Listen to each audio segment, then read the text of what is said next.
Dan biar berkat-Mu turun dalam hidup kami Tuhan. Sore hari ini, buat setiap kami mengalami perjumpaan dengan Tuhan, Engkau ajari kami, Engkau didik kami.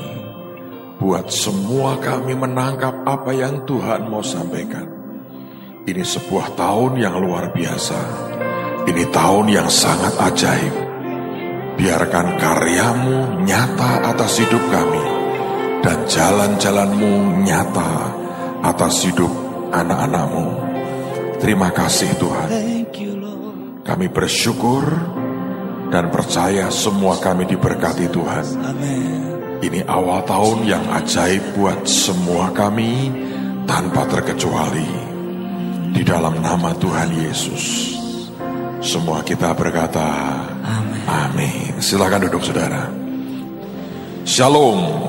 Selamat tahun baru buat kita semua. Saya berharap Anda mulai tahun ini dengan segar, dengan keajaiban Tuhan. Tolong beri kanan kiri Anda salam, katakan Happy New Year buat semua kita.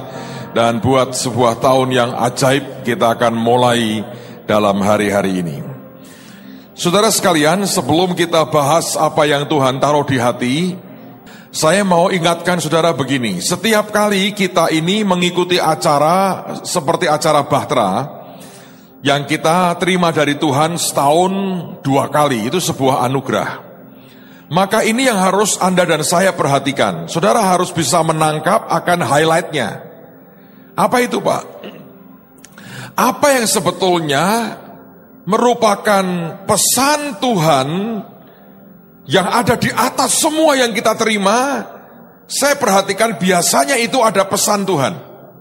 Kalau 6 bulan yang lalu kita dengar Kingdom Explosion. Tapi pada waktu kita buat beberapa minggu yang lalu, saya menangkap sesuatu yang aneh. Dan bahkan sebetulnya sesuatu yang jelas sekali. Saya harap Anda juga menangkap yang sama.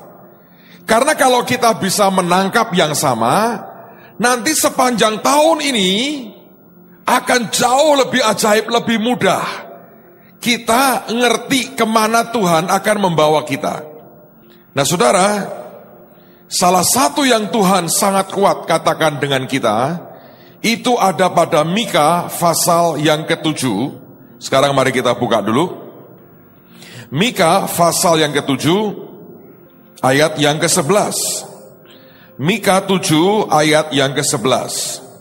Tuhan berkata begini, akan datang suatu hari. Kalau saya mengubahnya, sudah datang hari ini dan sudah dimulai oleh Tuhan. Bahwa pagar tembokmu akan dibangun kembali. Ini luar biasa ini. Pada hari itulah perbatasanmu akan diperluas. Jadi Tuhan bicara 2 hal kepada kita. Yang pertama, pagar tembok kita akan dibangun kembali. Kalau Anda melihat di zaman lampau, tembok itu tentu merupakan alat untuk pertahanan.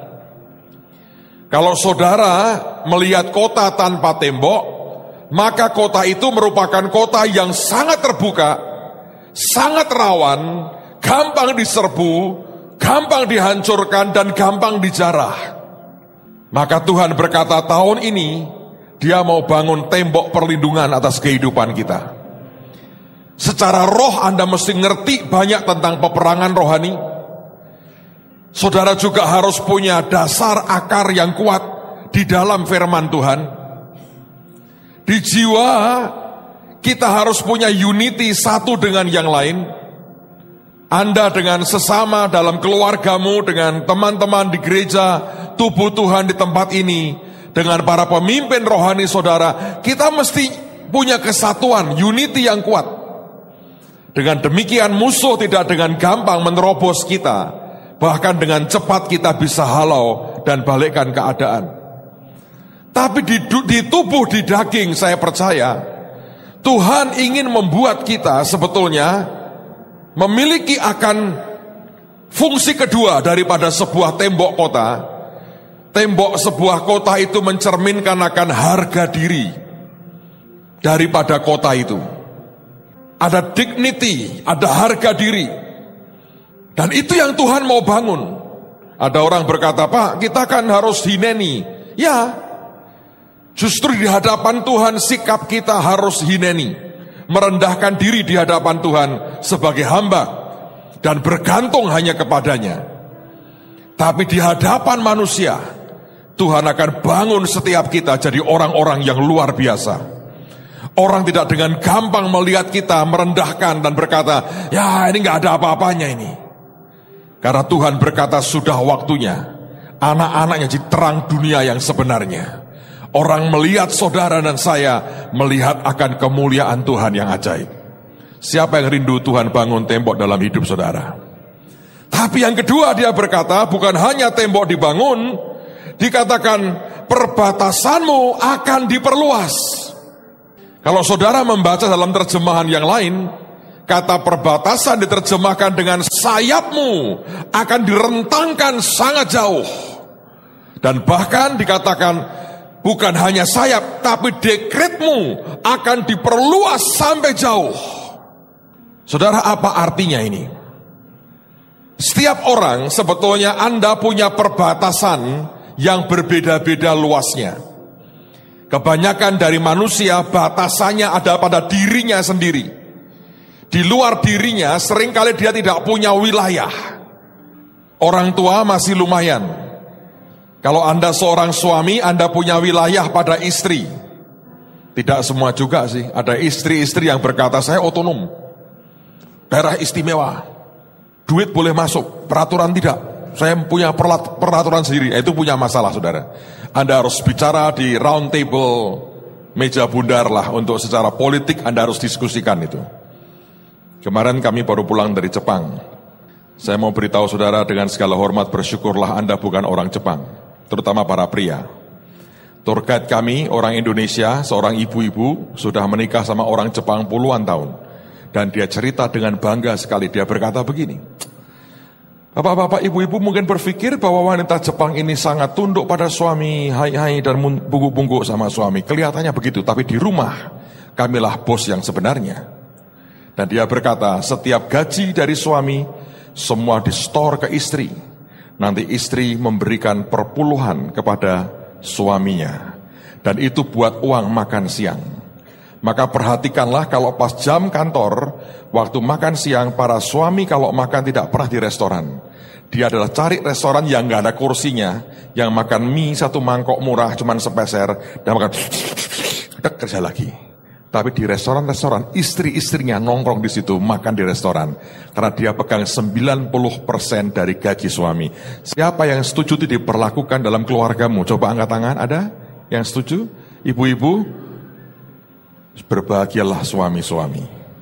Istrimu tidak setuju, sebab mereka tidak mau memberi Anda 10%. 100% buat dia semua. Saya harap tidak begitu ya saudara ya. Saya harap tidak begitu. Nah jadi ada orang-orang yang punya perbatasan itu agak sedikit meluas. Mungkin ke istrinya, ke anak-anaknya. Tapi ada orang-orang yang memang gak punya. Dia hanya punya pengaruh atas dirinya. Itu pun dipengaruhi oleh orang lain. Kalau saudara kerja, seringkali Anda juga tidak punya pengaruh terhadap yang lain. Kecuali dengan apa yang harus engkau kerjakan sendiri. Kalau engkau bisnis, seringkali bisnismu juga tidak punya pengaruh terlalu besar. Tapi Tuhan mau berkata tahun ini, sudah waktunya sayapmu akan direntang Tuhan. Sangat jauh. Dekretmu, apa yang kau ucapkan, akan diperluas sampai sangat luas. Berkaitan dengan itulah saya percaya, Tuhan mau kita sepanjang tahun ini terus belajar supaya tembok kita dibangun dan kita makin diperluas. Saudara, saya akan melanjutkan teaching tentang wadah yang besar, tentang tembok yang dibangun, tentang sayap yang direntang sangat jauh hari Selasa dan Rabu ini. Anda boleh bawa orang-orang, teman-teman saudara yang frustrasi, yang pengen ngerti, pengen belajar, kita terbuka. Dan saya tidak tahu entah Selasa atau Rabunya, kami ingin beri Anda satu barang yang kita buat sangat khusus. Kami buatkan, ini menurut saya replika dari pelita gadis yang bijaksana. Yang bodoh minyaknya habis. Yang bijaksana tetap menyala sampai Tuhan datang kedua kali. Siapa yang kepingin kalau Tuhan datang pelitamu tetap menyala? Angkat tanganmu. So ternyata yang membuat ini Anda cari dimanapun tidak ada yang jual. Seluruh dunia nggak ada jual. Sebab kami buat sendiri, didesain sendiri, dibuat sendiri. Dan kita hanya punya siap berapa ya? 5.000 seperti ini. Oleh karena itu nanti pembagiannya adalah satu keluarga satu saja. Mohon jangan ambil tiap orang satu karena tidak akan mencukupi. Siapa yang ingin jadi gadis yang bijaksana, lambaikan tangan saya lagi. Dan yang bodoh seperti ini. Siapa yang mau jadi yang bodoh tidak usah angkat tangan malu-maluin. Tolong kembalikan, nanti Selasa atau Rabu ini milik saudara. Tentu tanpa sumbu dan tanpa ini Anda harus isi sendiri. Untuk apa Pak? Saya hanya mengatakan taruh di tempat yang Anda seringkali bisa lihat. Untuk mengingatkan saudara bahwa kita harus jadi gadis yang bijaksana. Tuhan segera datang dan biarkan api kita tetap menyala sampai Tuhan datang yang kedua kali. Yang percaya katakan amin. Oke, sekarang saya akan mengajak Anda melihat 3 hal yang penting yang Tuhan taruh di hati sebagai dasar buat kita pada sore hari ini untuk mengawali. Nanti kita akan lanjutkan tanggal 7 dan tanggal 8 dan minta maaf tidak di streaming karena kita ingin bicara dengan lebih free, lebih bebas. Dan teman-teman luar kota Anda bisa ikuti nanti siaran tunda pasti akan disiarkan. Saudara, ada 3 hal yang Tuhan taruh di hati saya sebetulnya berkaitan dengan kita membangun akan segala sesuatunya. Yang pertama adalah begini saudara, bahwa hidup kita ini yang membuat kita bisa nikmati semua yang Dia sediakan di tahun 2014 ini. Kalau saudara punya yang namanya, saya pakai istilah saya sendiri, magnet iman dalam hidup saudara. Karena itu tema kita hari ini adalah melihat dan terlihat. Atau Anda boleh balik terlihat dan melihat. Bagian pertama adalah apa yang engkau punya di dalam sini harus terlihat. Mari kita buka firman Tuhan. Kisah Rasul, kalau Anda sudah sampai Kisah Rasul, lihat di pasal yang ke-14, dan kemudian lihat pada ayat yang ke-8 sampai dengan ayat yang ke-10. Kisah Rasul 14 mulai ayat yang ke-8. Di Listra ada seorang yang duduk saja karena lemah kakinya dan lumpuh sejak ia dilahirkan dan belum pernah dapat berjalan. Ia duduk mendengarkan ketika Paulus berbicara. Lalu perhatikan. Dan Paulus menatap dia dan melihat, garis bawahi kata melihat, bahwa ia beriman dan dapat disembuhkan. Dengan ayat ini maka kita mengerti iman itu bisa terlihat. Bahkan iman itu seharusnya terlihat. Karena itulah Alkitab berkata, dan Paulus menatap dia dan melihat bahwa ia beriman. Imannya, iman si lumpuh ini dapat terlihat. Dan dikatakan dapat disembuhkan. Iman yang terlihat itu sudah langsung bisa kelihatan. Ini akan membawa hasil seperti apa? Lalu kata Paulus dengan suara nyaring, berdirilah tegak di atas kakimu. Dan orang itu melonjak berdiri, lalu berjalan kian kemari. Saudara, saya pernah nonton satu film, kalau nggak salah di National Geographic, saya lupa persisnya. Pemirsanya diberi kesempatan untuk membuat sebuah pilihan. Ada sekian bentuk wajah ditampilkan, lalu ditanya, ini wajah yang paling kaya yang mana urutannya? Kurang lebih seperti itu. Dan setelah kita mencoba menebak, diberi waktu, kemudian dia munculkan jawabannya. Yang paling kaya ini, yang kedua ini, ketiga ini. Dan dia mengatakan begini, ini bukan klinik katanya. Ini sebuah survei. Bahwa apa yang nampak di wajah ini menentukan berkatnya. Maka saya teringat, zaman dulu orang banyak berkata gini, wah ini wajah toapan. Ini wajah tempayan, gitu kan, lain-lain. Kalau ada wajah yang toapan tuh orang seneng. Ibu-ibu kalau mau cari menantu dilihat dulu. Ganteng sekarang nggak penting, ganteng rezekinya apes itu nggak menarik sekarang. Kalau sudah toapan, rodo lemu sidik nggak apa-apa, lemu kok dipres, cileke, gembosi. Wajahnya dulu ini nyedot rezeki. Anda pernah dengar orang ngomong begitu? Kalau bahasa Alkitab bukan wajah toapan, saudara, tapi iman yang muncul keluar yang bisa dilihat. Karena saya percaya sebetulnya ini sesuatu yang kuat itu sebetulnya seperti itu. Nah, Alkitab berkata ada orang lumpuh tidak pernah jalan sejak lahir. Dia mendengar Paulus khotbah, dia dengerin begitu. Alkitab mengatakan iman timbul dari pendengaran oleh firman Kristus. Ini ya sama-sama Anda mendengar begini.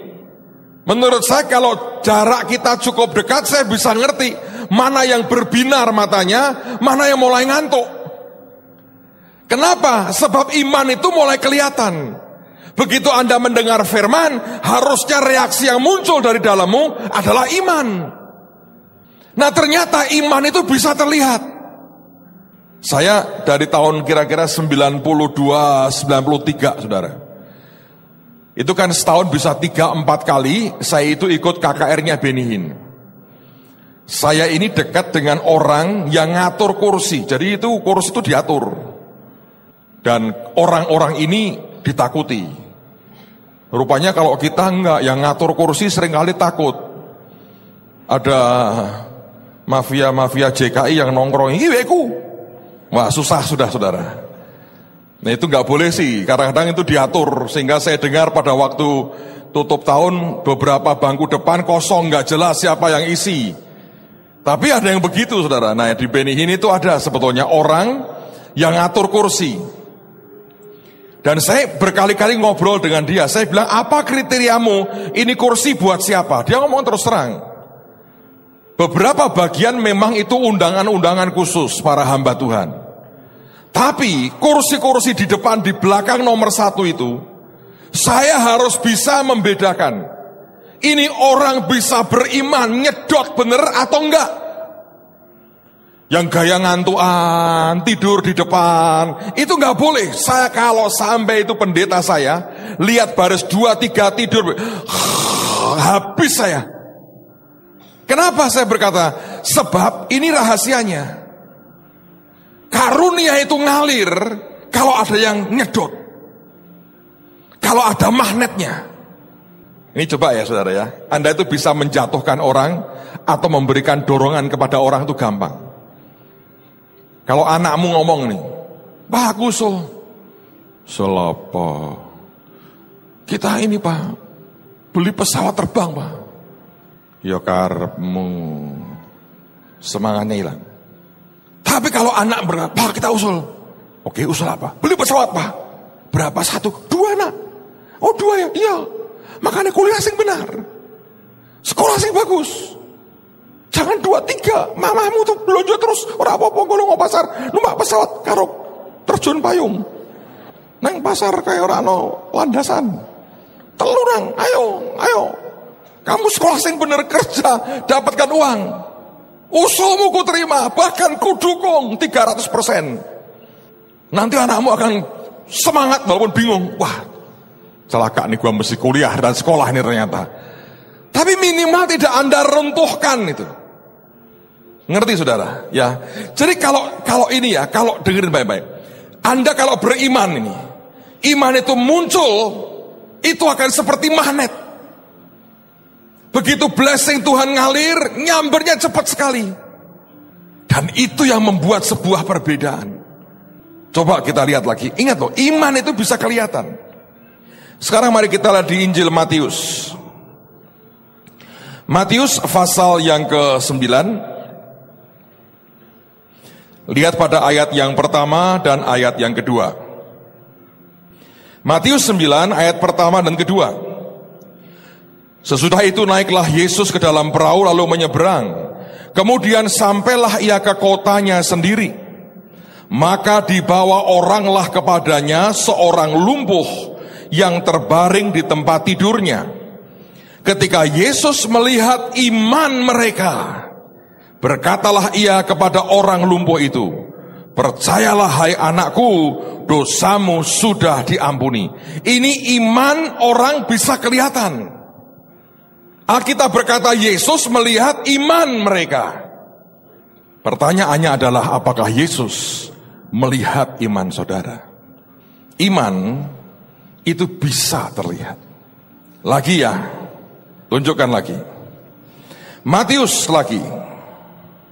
Sekarang perhatikan pada pasal yang ke-10 ayat 12 dan ayat yang ke-13. Matius 10 ayat 12 dan ayat yang ke-13. Apabila kamu masuk ke rumah orang, berilah salam kepada mereka. Jika mereka layak menerimanya, salammu itu akan turun ke atasnya. Jika tidak, salammu itu kembali kepadamu. Ini aneh. Salam kok bisa seperti benda, bisa turun, bisa balik. Di mana Pak kebenarannya? Saya percaya ini memang kebenarannya. Bahwa apapun yang namanya iman di depan Tuhan itu real sekali. Dan dia bisa melihatnya. Nah, Tuhan mengajari kalau engkau menyampaikan salam, orang itu layak menerimanya, salamnya turun. Nah, di waktu itu kan kalau mereka memberikan salam, mereka berkata shalom. Nah, shalom itu bukan hanya menyangkut akan damai sejahtera. Di dalamnya ada unsur kelimpahan, kesehatan, dan sebagainya. Jadi kalau ada orang menyampaikan salam, dia berkata, ngapain salam-salam? Gak ada yang nyamber salam itu, akan kembali kepadamu. Dan memang kalau Anda di Israel, ketika mereka mengucapkan salam, mereka berkata shalom. Dan kalau itu turun ke kita, kita berkata shalom, maka turun ke kita. Indonesia agak aneh kalau salam. Paling-paling halo, kayak orang telepon itu. Makanya tagihan pulsa kita membengkak terus, saudara. Karena salamnya halo. Yang lebih parah, piye kabare? Enak zamanku toh. Nah, tanyanya itu kabar. Kalau ketemu kan, piye kabare? Yang ditanya kabar. Orang kita tidak pernah memberikan salam. Nah, ketemu mesti gitu. Piye kabare? Jawaban aja, apik mbah. Langkung saya sedanten. Dah selesai itu. Nggak ada shalomnya. Tapi itu sebetulnya Anda mesti pelajari loh saudara. Karena apa yang di dalam kita ini, itu harusnya keluar iman kita.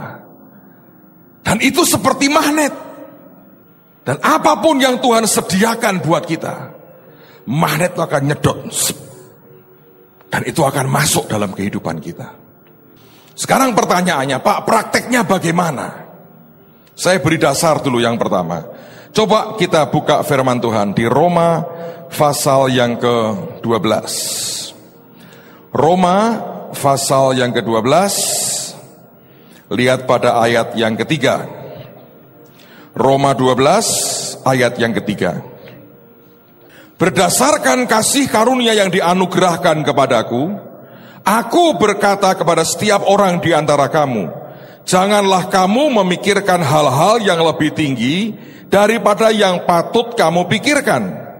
Tetapi hendaklah kamu berpikir begitu rupa, sehingga kamu menguasai diri menurut ukuran iman, garis bawahi, menurut ukuran iman yang dikaruniakan Allah kepada kamu masing-masing. Nah, Anda harus mengerti, iman itu ternyata ada ukurannya. Saya ingat beberapa tahun lalu sebelum Holy ini dibangun bahkan, saya lagi di satu mall, dan saya lihat ada mobil dipamerkan, ada pameran mobil lah, walaupun gak gede-gedean. Saya iseng lihat, saya nggak tertarik dan tidak kepengen beli mobil. Saya melihat mobil, saya berkata, aku pengen iseng lihat-lihat. Ada orang yang berkata berprinsip gini, kalau nggak pengen beli jangan lihat. Nggak juga menurut saya. Anda nggak pengen beli, Anda lihat tuh Anda sudah membahagiakan salesman-nya. Minimal dia tidak kesepian seorang diri, ya toh? Dan dia minimal punya pengharapan, ini sebuah calon customer baru. Nah, kalau nggak jadi beli ya nggak apa-apa toh. Oh, katanya pembeli itu raja, mau beli atau tidak kan nggak ada larangan. Ndelok bayar nggak ada.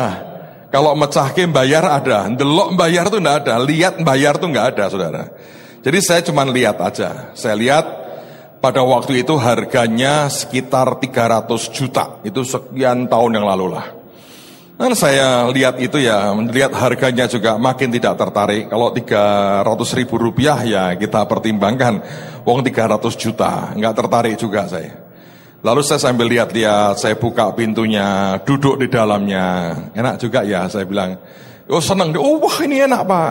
Senang sekali dia. Lalu selesai keluar, saya mundur pelan-pelan, saudara. Lalu Tuhan itu berkata dengan saya begini, nak, dengan ukuran imanmu sekarang, kalau kamu berkata kamu mau beli mobil itu, butuh berapa bulan? Saya diam sesaat, saudara. Saya bilang begini, sekian bulan Tuhan, saya pasti bisa dapat mobil ini. Dan dia berkata, betul nak. Terus saya berkata, tapi saya tidak mau Tuhan, karena engkau tidak menyuruh. Iya, tapi yang kau katakan itu benar.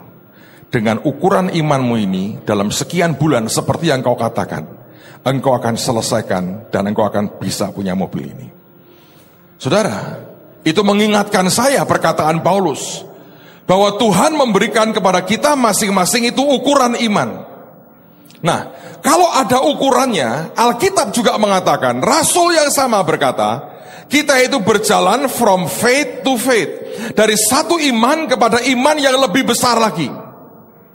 Nah, kalau kita berjalan dari iman kepada iman, maka saya percaya ukuran iman ini sebetulnya bisa berkembang. Nah, sekarang pertanyaannya, bagaimana Pak saya menggunakan iman ini supaya juga ukuran iman saya berkembang? Lihat lagi firman Tuhan. 2 Korintus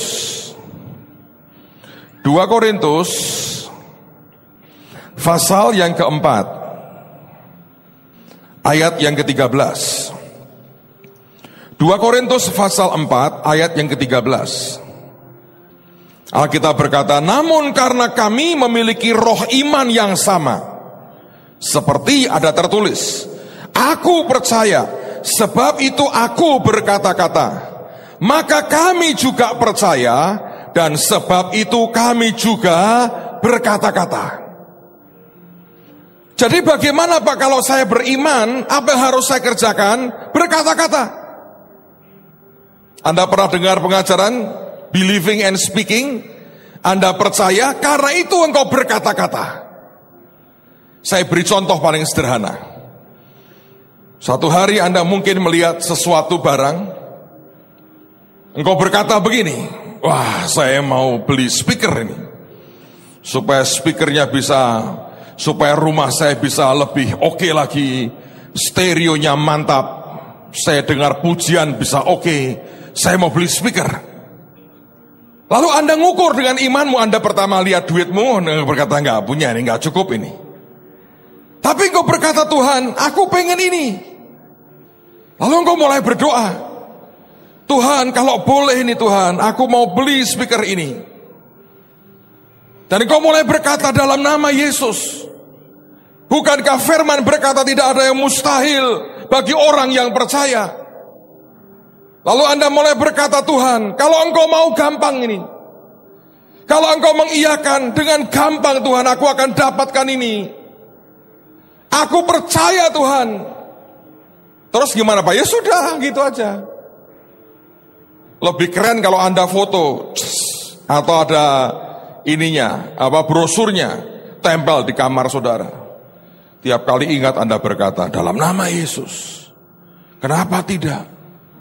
Tuhan akan memampukan aku memiliki. Bagaimana caranya aku nggak tahu. Ini saya ngajari basic saudara, bukan iman yang beli rumah 2 hari. Ini Anda kaget, shock kalau terlalu cepat. Pelan-pelan saudara. Tapi ini penting nih, ini akan membawa percepatan. Tinggal engkau perkatakan itu. Saya perhatikan di sini banyak anak-anak yang kalau mau pergi ke bangsa lain atau punya keinginan, itu caranya begitu. Simple. Anda pernah tahu aktor itu Jim Carrey? Dari orang gak punya apa-apa itu. Dia tulis di temboknya, aku akan punya penghasilan sekian juta dolar. Tiap hari dia ganti-ganti tempat, dia bawa terus tulisan itu, ditaruh di tembok di kamarnya. Dia perkatakan terus, bukan karena dia orang Kristen, no. Dia percaya ini destiny-nya. Kalau Anda baca di Alkitab dikatakan, engkau ukir akan semua yang engkau lihat. Visimu, destinimu engkau taruh, supaya engkau lihat sambil engkau lari, engkau bisa melihatnya. Lah Tuhan itu kalau ngajari begitu. Ingat begini saudara, Dia adalah pencipta, the creator, pencipta yang sangat agung, the only one. Pencipta itu berkata begini, mari kita menciptakan manusia yang serupa dan segambar dengan kita. Maka terciptalah manusia, yaitu Anda dan saya. Nah, kita bukan the creator, bukan. Tapi sebagian daya cipta Tuhan Dia berikan ke kita. Bagaimana Tuhan mencipta? Ketika manusia Dia menggunakan tangannya. Dan kalau Anda mencipta pakai apa? Pakai tanganmu kan? Dari sejak kecil kita diajar dulu kalau sekolah ada namanya prakarya. Itu apa? Kerajinan tangan. Tanganmu dipakai untuk menghasilkan. Semua yang kita lihat dalam hidup Anda dan saya, coba lihat.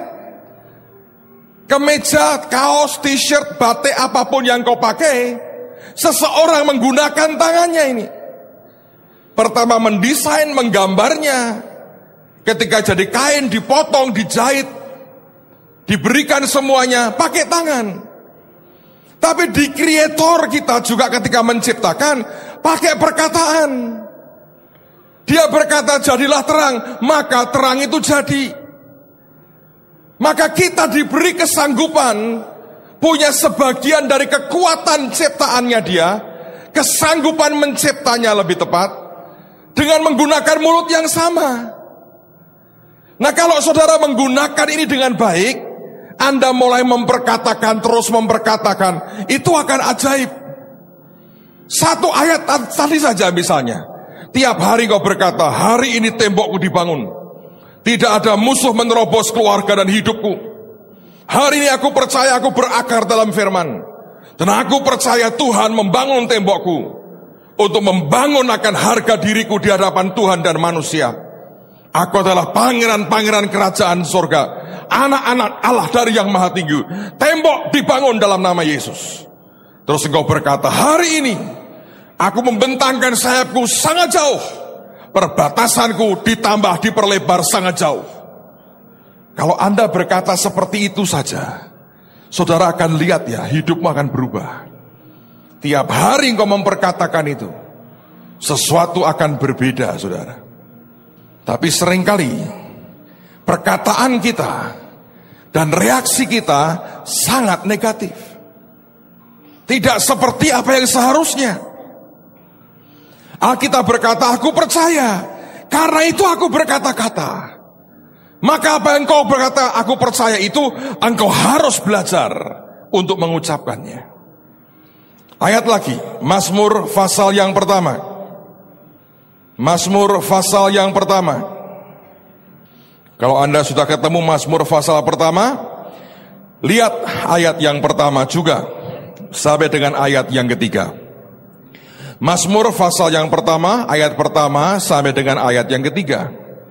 Berbahagialah orang yang tidak berjalan menurut nasihat orang fasik, yang tidak berdiri di jalan orang berdosa, dan yang tidak duduk dalam kumpulan pencemooh.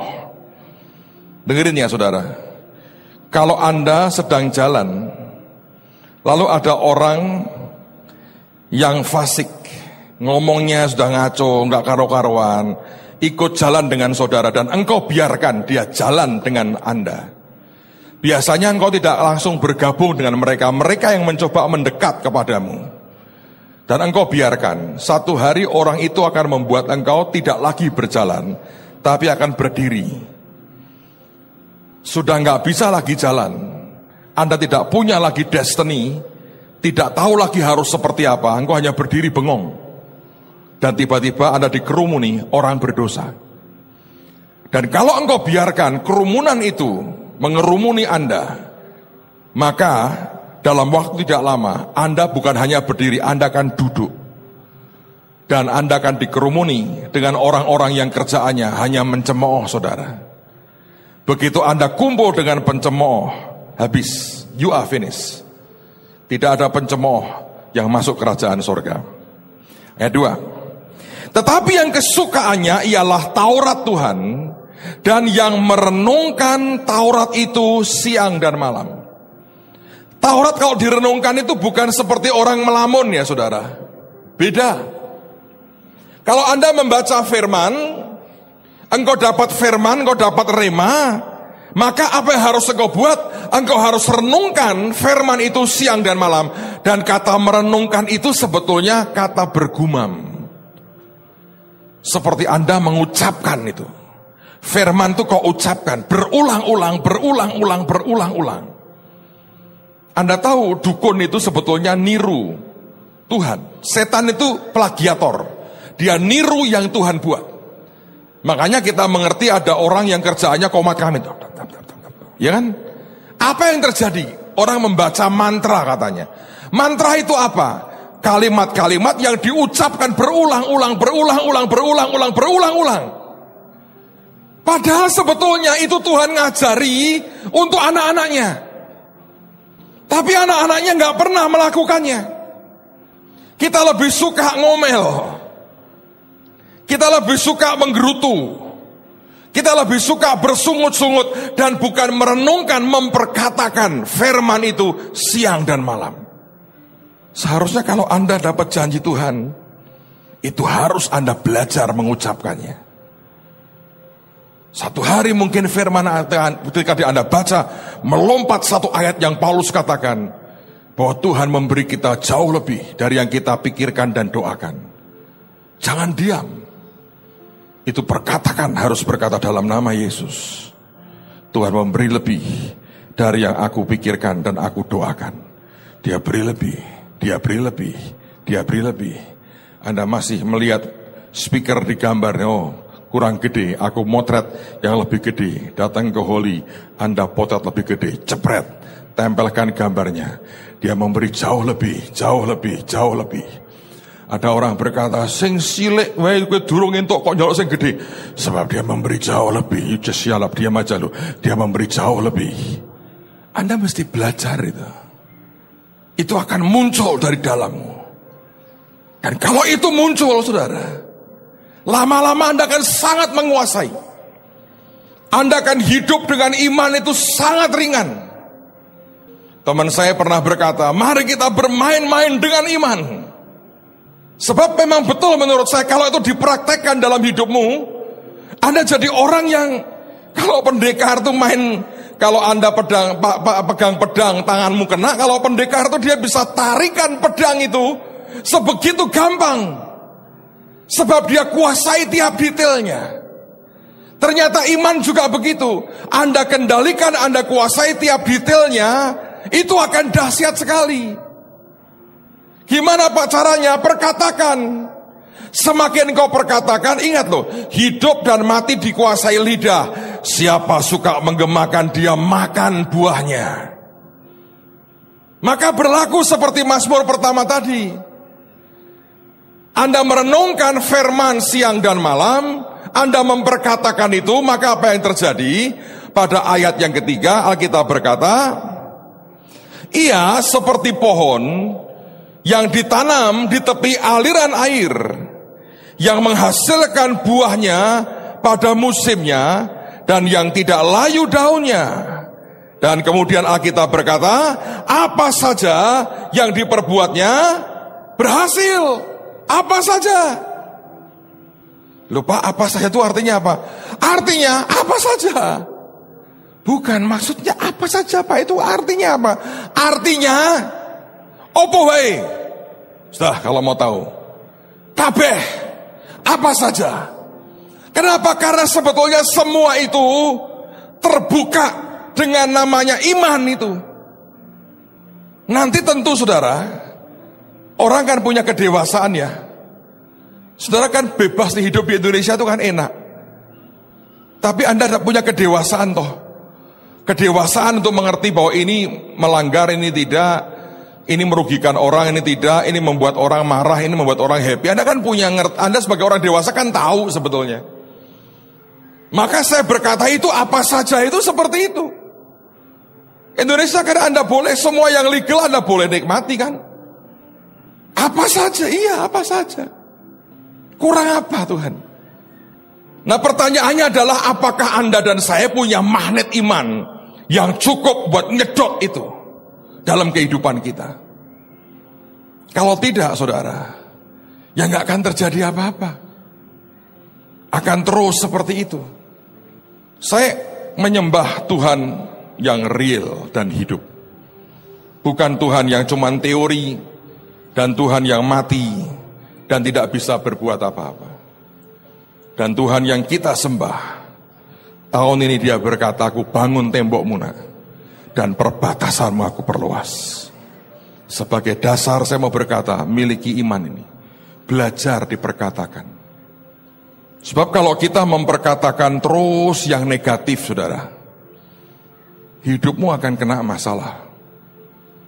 Ada orang yang hobinya ngomongin orang. Bukan firman yang diomongin, dia ngomongin orang.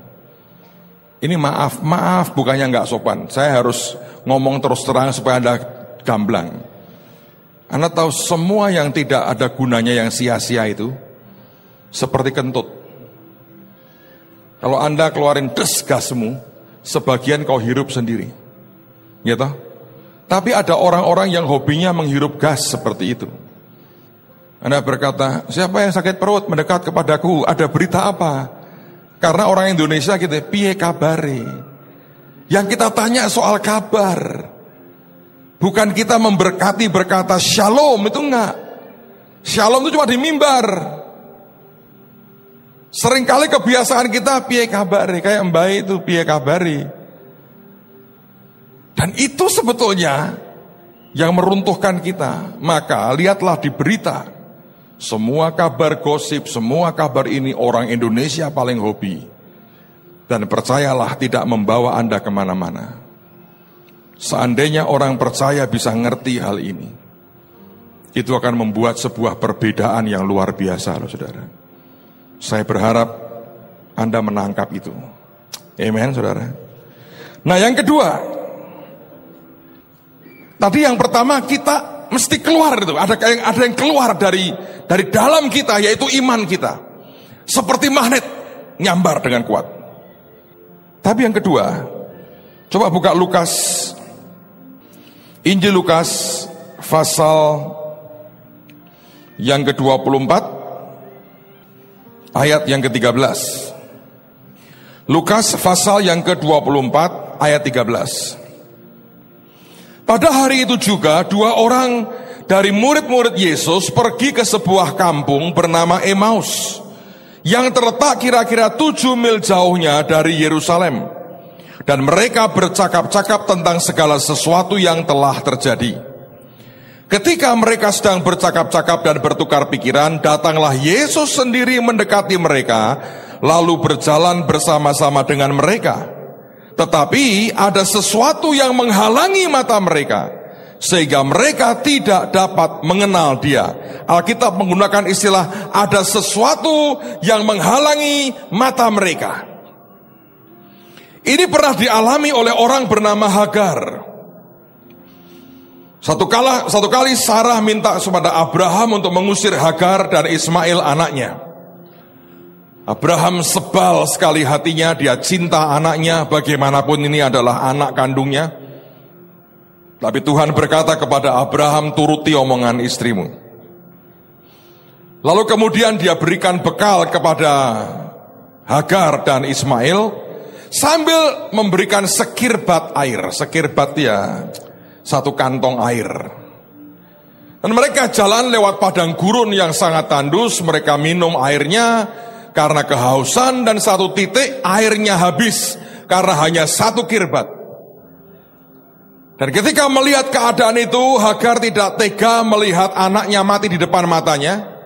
Ditaruhlah di sekitar semak-semak belukar, dan dia pergi meninggalkan Ismail. Dia nangis di depan Tuhan.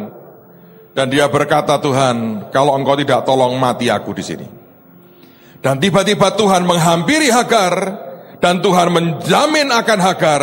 Dia menyatakan akan firman-Nya. Lalu Alkitab berkata, Tuhan membuka mata Hagar, dan ternyata di depannya ada sumur yang berisi air yang begitu jernih. Saudara, dalam kehidupan kita saya perhatikan, ada orang-orang yang sebetulnya Tuhan sudah membuka, memberikan berkat, ada sumur besar di depan matanya. Dia gak bisa lihat. Dan saya berdoa, malam hari ini waktu kita terima perjamuan, biar Tuhan koyakkan semua selaput di mata kita. Banyak orang hanya berkatnya cuma satu kirbat, sementara di depan Anda ada sumur yang luar biasa. Kalau Anda mau kenal dengan Tuhan yang mengasihi saudara, Dia Tuhan yang cinta kepada Anda. Cintanya kepadamu itu bukan cinta seperti romans anak belasan tahun yang peluk-pelukan, I love you, you love me, I love you, you love me. Dia cinta yang berkata, karena begitu besar kasih Allah akan dunia ini sehingga Dia berikan. Kalau Dia mengasihi saudara, bukan sekedar Dia berkata I love you, but He gave it to you. Dia berikan kepada saudara terbaik yang Dia punya. Tuhan sudah lihat Anda banyak yang punya berkat hanya sekirbat, dan blessingnya Anda berteriak, Tuhan sudah kering. Dia bilang, nah ada sumur di depanmu. Mana Tuhan? Ada sumur di depanmu. Anda teriak, mana Tuhan? Dia terus berkata, ada sumur di depanmu. Saya berdoa kita mulai awal ini dengan kita koyakkan selubung itu. Lihat anugerahnya luar biasa. Saudara, selama 1 minggu terakhir ini saya mendengar banyak pengakuan dosa dari jemaat. Karena apa Pak? Karena cerita soal Esther itu. Saudara masih ingat cerita saya? Pak Hengki yang mimpi, dan tanggung jawab Pak Hengki sebetulnya. Pak Hengki mimpi, Pak Yusak itu manggil mereka berkata begini, sini aku mau beri kamu warisan. Anda masih ingat cerita saya? Dan dalam warisan itu dia bentuknya seperti tongkat begitu. Dia bilang seharusnya ini punyanya Esther nih. Tapi Esther ini terlalu galaknya luar biasa. Sehingga tidak bisa. Aku berikan kamu saja. Anda tahu ceritanya lahirlah Air Zero ini. Lalu banyak orang, sebagian telepon saya, sebagian hubungi Pak Yusak, sebagian ngomong sama saya, sebagian ngomong sama orang lain. Semua berkata, Esthernya ini aku, Esthernya ini aku. Sebagian memang namanya Esther, sebagian bahkan tidak. Es teh manis pun dia gak suka. Esthernya aku nih, Esthernya aku nih. Saudara tahu apa yang terjadi sebetulnya? Sebagian besar, beberapa dari mereka mengatakan sebetulnya Tuhan suruh buat seperti ini. Dan tidak dilakukan. Gak mungkin, gak bisa, mana gak mungkin. Gak ada. Begitu ini muncul, kaget. Bahkan satu saudara berkata, kalimat yang diucapkan itu bisa persis. Tuhan ngomong sama dia, ngomong gini, lu buat ini, nanti akan mendunia. Saudara, pada waktu kami bawa ini air ke Pak Yusak, hamba Tuhan ini berkata, biar ini nanti mendunia. Itu istilahnya bisa persis sama dia, kaget. Esthernya saya ternyata. Dan dia seorang pria. Tapi Tuhan sebetulnya suruh beliau buat lagi satu. Saya berharap dia segera buat yang satu lagi. Sebelum nanti dikasihkan orang lain lagi. Tapi berapa banyak sebetulnya blessing yang tertutup di mata kita. Karena ada seperti yang menutupi mata kita. Biarkan Tuhan mengoyak dari mata kita. Anda tidak akan terima blessing satu kirbat. Anda terima berkat satu sumur yang airnya memancar terus dan sumbernya tidak akan pernah kering sampai kapanpun dalam hidup kita. Yang percaya katakan amin. Saudara, Ini hari-hari yang ajaib.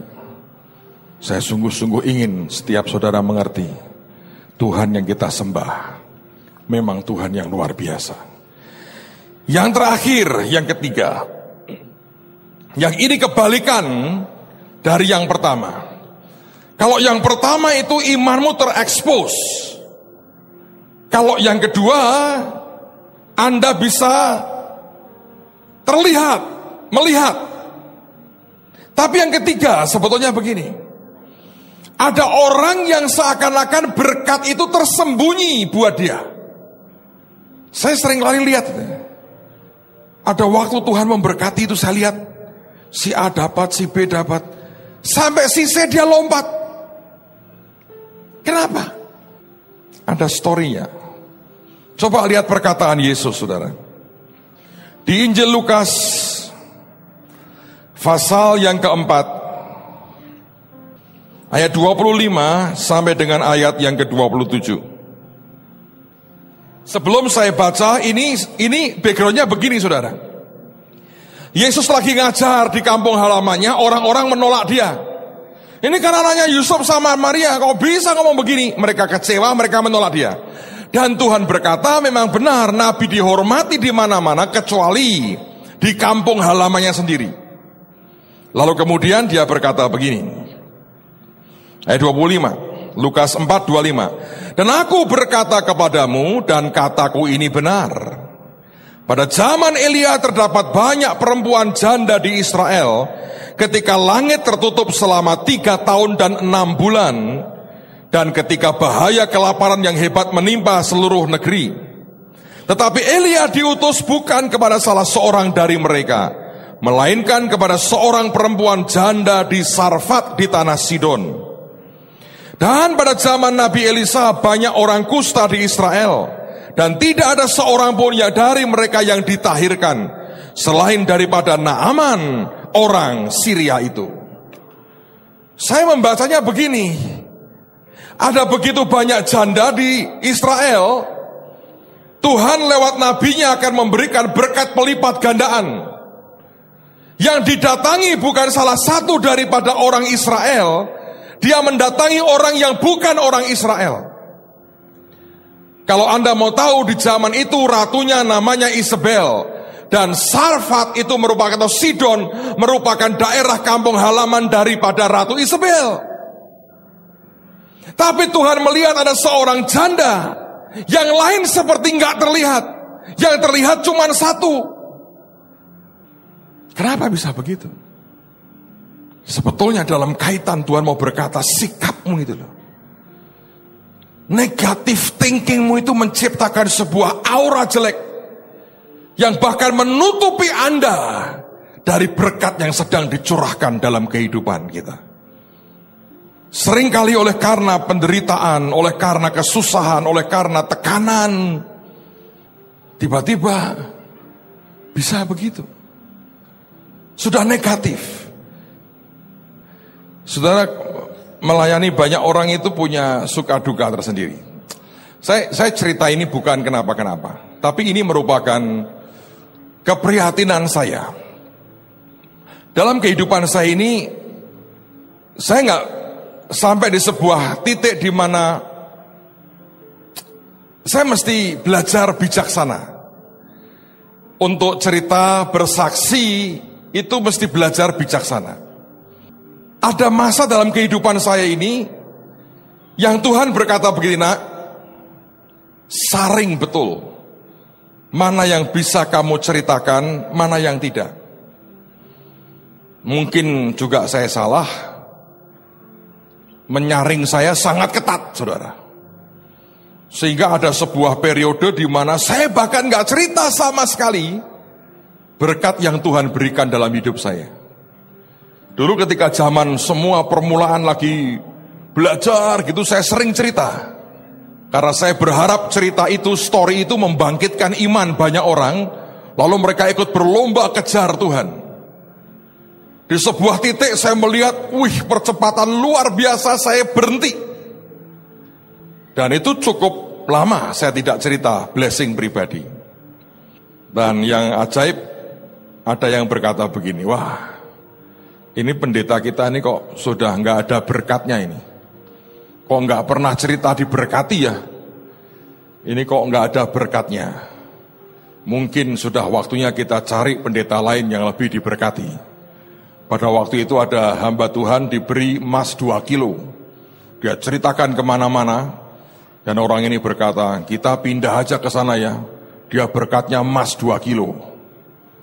Saya dengar itu ya sedih, saudara. Tidak saya usir sih, tidak. Tapi sedih kan. Wih, ternyata yang dikejar cuman duit ini. Cuman berkat ini. Sedih, diajari bertahun-tahun gak bisa ngerti hati Tuhan. Yang dicari cuman duit. Dan tiba-tiba kemarin saya ceritalah. Saya pikir ini kesempatan bagus, Tuhan memberkati, saya kaget saudara. Saya shock, saya cerita. Dan cerita soal rumah. Itu aneh buat saya memang. Dalam 2 hari Tuhan selesaikan. Belum saya renovasi loh, ini belum saya renovasi. Tapi memang ada firman itu, Bu Nani dapat firman ke saya. Bilang, pugar nak bagian depannya, Tuhan mau yang begini-begini. Saya nggak ngomong siapa-siapa loh saudara. Ada orang pagi-pagi, hari terakhir itu acara Bahtera. Jam 6 pagi habis doa saya buka BB saya, ada orang sudah beritahu, Pak, kalau Bapak mau renovasi tolong ngomong saya. Saya tanya kenapa? Tuhan tadi pagi berkata, Bapak pasti akan renovasi rumah itu. Ngomong ke saya, Pak, nanti semua Tuhan suruh saya nyediakan semuanya. Saya shock. Saya cerita begitu, orang yang sama shock, kaget. Ngomongnya, ya enak kalau seperti Anda begini. Rezekinya, nasibnya kita beda. Saya berani berkata kepada saudara, tidak ada perubahan drastis. 7 tahun kelimpahan lewat, orang itu tidak akan terima kelimpahan apa-apa. Sebab sifat sikap negatifnya itu akan menutupi, membungkus dia habis. Sehingga tidak ada ruang buat Tuhan. Bahkan memberikan 1 drop, 1 tetes berkat pun untuk masuk dalam hidupnya. Sebagian besar anak Tuhan sebetulnya tidak bisa terima berkat besar. Itu problemnya di dalamnya sendiri. Saya tidak ingin mengintimidasi dengan mengancam Anda mengatakan seperti ini. Tapi ini kenyataan, saudara. Saya lihat itu kenyataan. Ada orang-orang datang, cerita, minta nasihat. Saya bisa baca. Waduh, dalamnya seperti ini. Dan Tuhan seringkali cerita dengan saya. Ini loh nak, seperti ini. Mana mungkin aku memberkati. Ini loh nak, seperti ini. Terlalu banyak. Seseorang dititipi barang orang lain, bantukah, bantu jual ya. Dia bilang ya. Setelah sekian lama nggak jelas. Ditagih. Gimana pembayarannya? Sudah terjual? Ada kok, terjual kok. Bayar ya, sebentar ya, bentar. Sebenarnya berbulan-bulan. Ditagih terus marah. Lo yang minta jualkan kan bukan saya, kan Anda yang minta. Tetapi kan Anda mengiyakan. Kalau engkau mengiyakannya, kembaliin duitnya. Kalau masih utuh, balikin barangnya. Tapi ketika ditagih merasa, kamu salah. Jadi karena itu kamu gak usah nagih. Mau 20 tahun, 30 tahun lu diem. Sesuka gua kembalikan. Dan Tuhan berkata sama saya, kamu tidak setia dalam harta orang lain. Bagaimana Tuhan akan memberikan kepadamu hartamu yang sesungguhnya. Ini loh, sikap attitude yang menurut saya menghalangi Tuhan untuk memberkati kehidupan kita. Saya berdoa Anda menangkap pesan Tuhan ini. Selasa Rabu kita mau bahas lebih jauh. Supaya saya berdoa semua Anda di sini, tembokmu dibangun dan perbatasanmu diperluas. 2014 nanti kita akan tutup dengan berkata, sungguh Tuhan, tembokku begitu kuat. Ada dignity, harga diri Tuhan yang kuat. Tapi bentangan sayapku melebar, bahkan mendunia. Amen saudara. Kalau Anda bisa nangkap ini minggu akan jadi minggu yang penting buat kehidupan kita. Yang percaya katakan amin. Tutup Alkitabmu. Mari berdiri sama-sama.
Anda diberkati dengan pemberitaan firman Tuhan? Dapatkan kaset, VCD, CD, MP3, dan buku-buku rohani dari hamba-hamba Tuhan, Evangelis Yusak Cipto, Pendeta Petrus Agung, Evangelis Iin Cipto, dan hamba-hamba Tuhan lainnya. Tersedia juga banner dan alat-alat tarian lainnya.